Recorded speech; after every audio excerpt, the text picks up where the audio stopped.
Shabile Sili Kakwa Jesucristo, Jorge Ibaon San Juan. Kishchile Jesús re.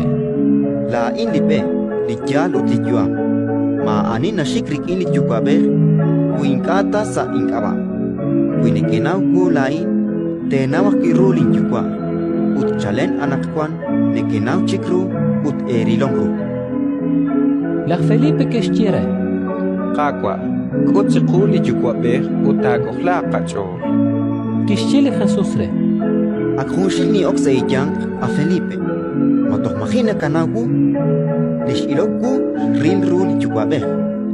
Kaput nak nakajilat, ut chikur li jukwaber.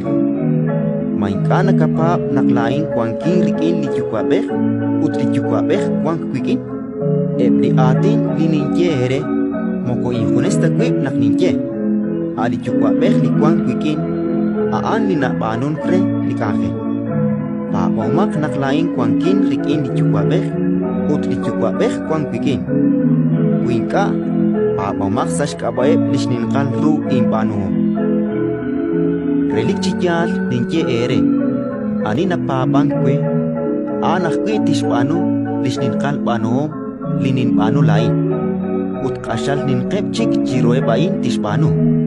Panak shikwe rikin li jukwaber, ut chishunil li teetsama sa inkaba, lain tin panon kre. Renak li jukwaber tanimak lokal rikin li kaholber. Wikwang aru teetsama sa inkaba, lain tin panon kre. Ratin li kakwa